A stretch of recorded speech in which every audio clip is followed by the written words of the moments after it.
Well, good morning, everybody. The date is March 11th, 2020, and it's been about 4 months since I did an update video for our adoption of Miglena, and it's literally taken that long for this paperwork. And I'm laughing. It's more gallows humor than anything else. It's just it's been, to say the least, a pretty frustrating process to get through. And so I wanted to hop on here. It's really not that exciting a story to tell with the paperwork and all, but I do want to, as best as I can, document this process through these little video updates. First of all, no more beard. I shaved the beard off around Christmas time, completely off.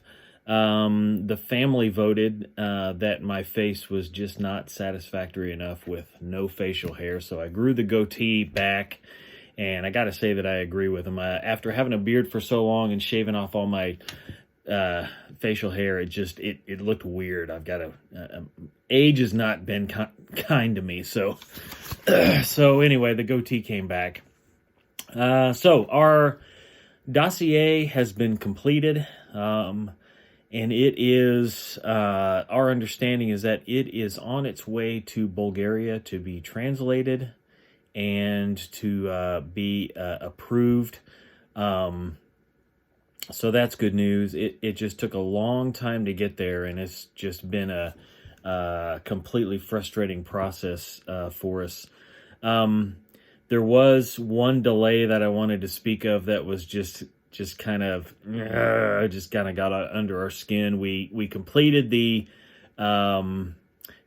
dossier and sent it on to immigration. Or Department of Homeland Security. They came back and said there are two bits of information that were missing. Effectively, they were mistakes that were made on behalf of the agency that was preparing our dossier. They made a couple of mistakes.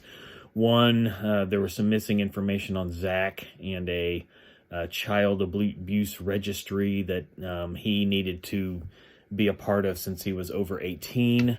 And it also listed me during the Navy. In one spot, it listed me as being in Nebraska instead of Connecticut for some reason.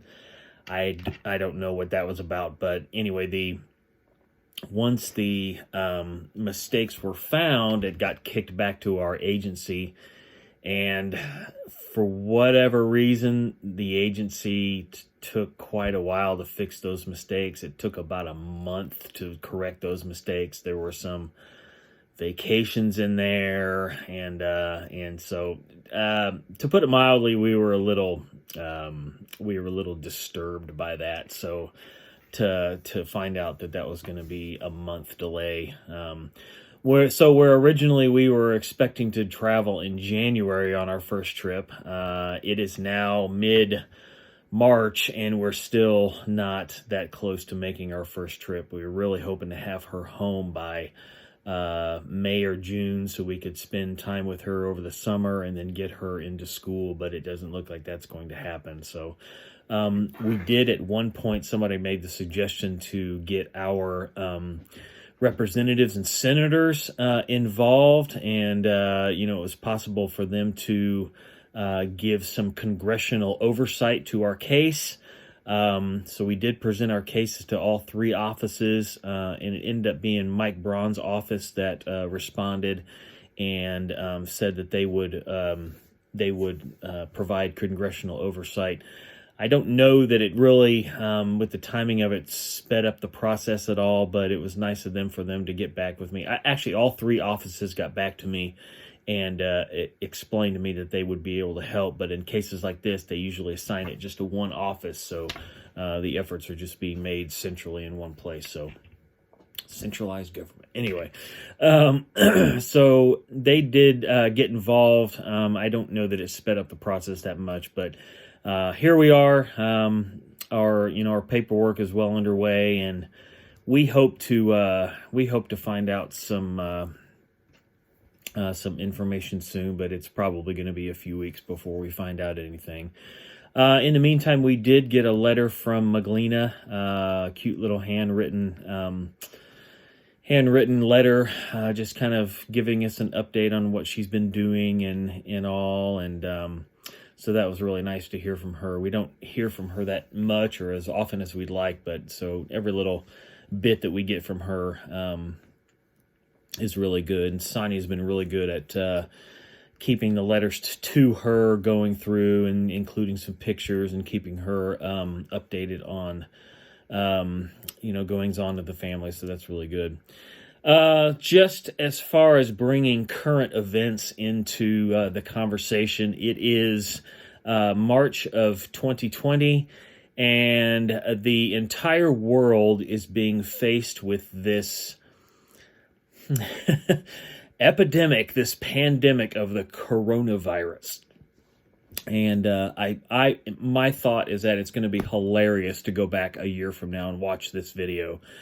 And I tell you what, there is worldwide panic and hysteria to the point where Sonia is as we speak, making an emergency run to Sam's Club and Walmart to get toilet paper because she's afraid that there won't be any toilet paper on the shelves for our family. So if I get any pictures back from Sonia of empty toilet paper shelves because psychos in Greenwood have bought up all of the toilet paper in the area, for what reason, I have no idea, but it's insane how people are acting.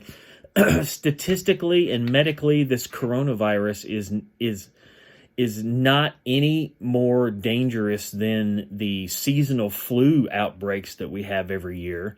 The flus statistically have affected more people as far as their health, and there have actually been some deaths, which is tragic that people die from this thing. But in a population in the United States of 330 million people, we are freaking out that 25 people nationwide have died, and just about all of them have been older than 70 years old. So in my mind, it's tragic. It is, and I don't want to make light of people dying from this thing, but statistically, is it worth it? It's the economy is coming to a grinding halt because of this thing.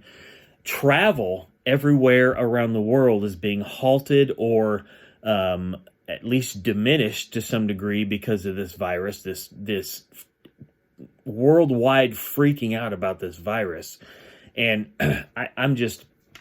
it's from a distance, and somebody who had just got back from Germany, I did not personally see any hamperings or any problems in Germany or Austria where I was.